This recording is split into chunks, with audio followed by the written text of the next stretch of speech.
We're going to talk about the American scheme. America's scheme or dream is a lie. It's based on mythical things like credit, promises to pay, and power, and points that you get, right? Credit scores, degrees, these mythical things that are very hard to calculate, and they're arbitrary. And it all starts with education. Everyone borrowing their way ahead of others. No matter what the cost of the top private schools, people will still decide to pay. Some of these schools, $26,000, $31,000. This is your cost per year. Dental school, look at this, almost $300,000. Now, here's the truth of the state of affairs. Here are some of the Ivy League schools. Of course, this is where all your skull and bones comes from. And they send their kids to these elite schools so they can be indoctrinated to rule over all of us. See, they have different rules than we do. They get inside knowledge about investment. They're in the stock market, day trading, and they're given insider information about how to build wealth.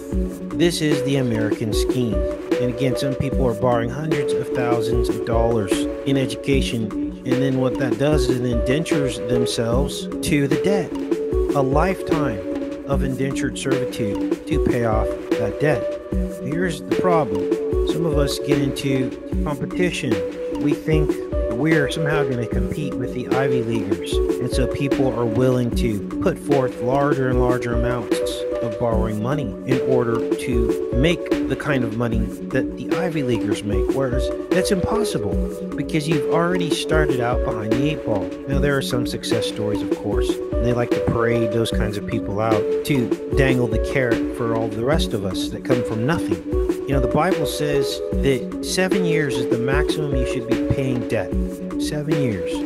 Yet school loans take decades to pay back, long after the education that you paid for is obsolete in the world market of employment. So you've got this obsolete degree that's taking you your full life to pay back. And then they go, oh, well, you can just do continuing education, right? Oh, that's just more debt, more chihuahuas biting at your ankles, right? That's the American scheme. Your education is going to mean nothing by the time you even finish it. So what happens when you get out of college? Well, you find a job. A job that makes you no promises of staying employed, and often they will fire you because of no fault of your own. And to your shock, you're also making about half of what you were told you'd be making in your profession upon graduation.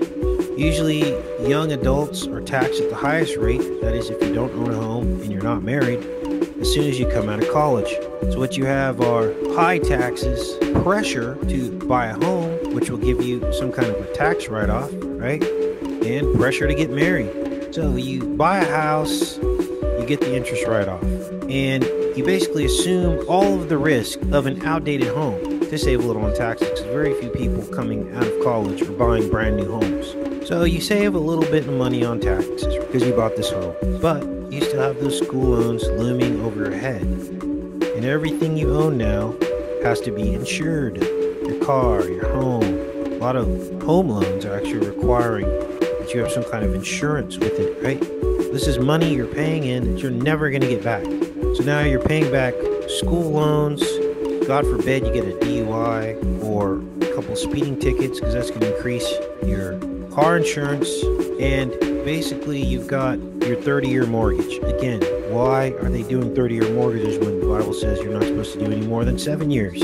And why is it that U.S. workers only stay in a job for an average of 4 years, but we have a 30-year mortgage? That means you're going to have 5 to 6 jobs, maybe even 7 jobs over the course of your mortgage. And we know how the housing market works. House values don't always go up. They come down. And then you got your boss who can fire you whenever he wants. There's no promises with employment. Used to be, back in the 50s and 60s, layoffs were actually pretty rare. So your car insurance goes up, you're paying high amounts because you're younger. God forbid you get an offender bender because people are commuting to work and they're stressed. And then you got this boss who can fire you whenever you want. So what happens next? Well, you meet a girl, right? Why? Because in her eyes, you've got it all together, right? A home, a college degree, and a job with a job title that sounds like you make a a lot more than you really do. So you get married, which costs you on average 30 grand. Being with someone has absolutely nothing to do with how much money they make, short of them being able to at least take care of themselves. Most people probably have the ability to take care of themselves. What happens is they create a bunch of problems for themselves through a learning process of getting out of the beast. We stack all this stuff on top of us. That's what most Americans do to ourselves, and we don't even realize it. So you get the girl, right? You start racking up more debt. And you don't want to tell her that you're having financial problems already because you got these school loans you got to pay back. You're paying insurance, and you just keep telling yourself that you're going to work it off and that raises are going to come, right? And my employer likes me. And you have this false sense of security because they're being nice to you now because they need you. But as soon as they don't need you, you're gone. You keep thinking you're going to be successful because that's what your American dream tells you. That if you work hard enough, you can be successful. But it has nothing to do with hard work. It has everything to do with smart work. It has everything to do with chance and luck. It has a lot to do with who you know. That's about 60% of it. So these are warnings for you guys about the American scheme. It's all smoke and mirrors and lies. So your wife's in love, you're in love, and she wants a kid. And you want a kid. So you say, why not?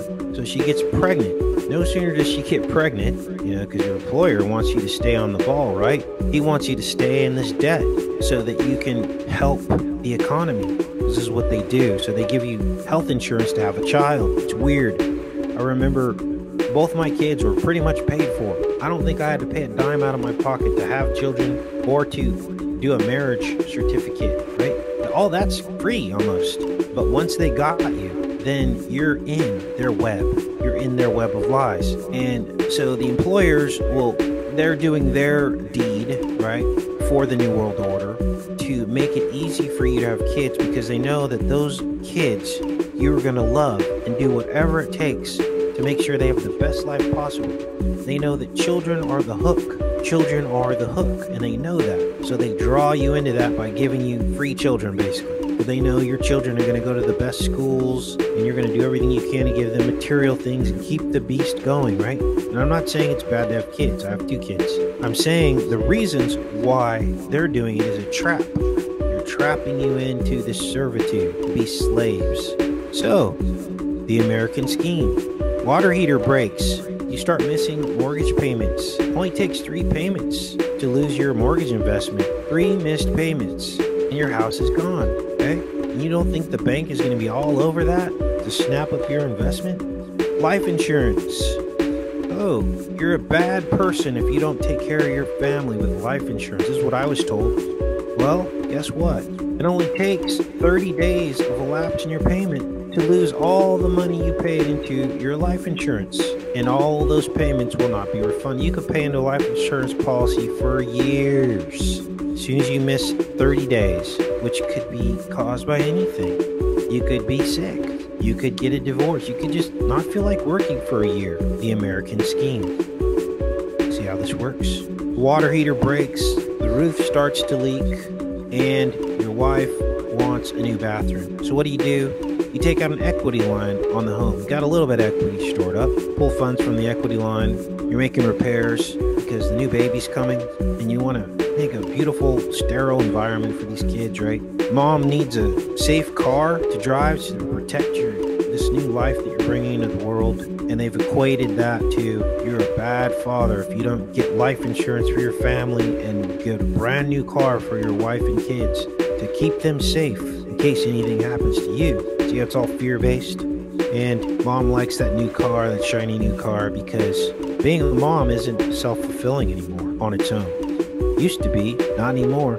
You're connecting with these souls every single day, but that's not enough anymore for most moms. Stay-at-home moms are basically obsolete now. So now you got this $500 a month car payment. You've got your insurance all the way to the teeth, and things start breaking. Do you see how these things start to add up? And yeah, you're getting a little bit back in interest, but it's a drop in the bucket. By now, these school loans are eating you alive because you're paying for something you're not seeing a direct benefit from 10, 15 years after you got the school loan. Things are getting tight.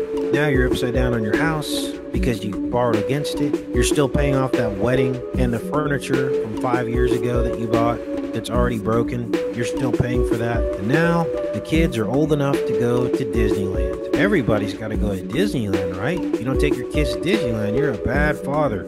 Debt stays on hold, and you might use that money that you get from a bonus or a tax return instead of using it to pay down your debt. You're going to Disneyland, right? 30 years is a very long time, you guys. 30-year mortgages are anything could happen. So you're tired, and one morning you wake up and you get the call from the office. Sorry, we've got to lay you off. Here's your 3-month severance package. Then you're like, okay, what do I do now? And you think that somehow you're going to have the ability to save this house, right? Because you've spent 5 years paying into this house. 5 years you've been paying into this thing, and you don't want to give it up. We're talking tens of thousands of dollars you've invested. You've paid double of what you normally would for rent. You could have rented a place for half that. So what do? Well, 44% of Americans liquidate their 401ks. This is money you're supposed to be saving for your retirement. This is the American scheme. Everyone's doing it, but no one's talking about it. You take a 50% hit, so you only get about half the money for penalties and early withdrawal. All that's done by design.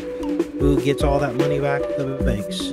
But in your mind, you're thinking, I can't just walk away from this house. It's the house my kids grew up in. See how it's false dreams. Your wife and kids are counting on you to perform some kind of a miracle. Everyone's wishful and hopeful, but no one's looking at the big white elephant in the room, that you just expose yourself to all the risk.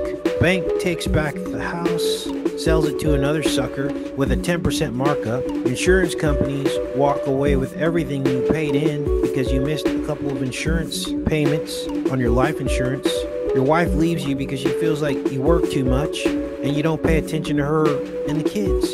And to add insult to injury, you get a letter in the mail telling you you're behind on your school loans. And that, my friends, is the American scheme. It's full of bankers, lawyers, insurance scams, doctors, overpriced educational institutions, every single one of them with their hands in every single one of your pockets, nickeling and diming you into insanity.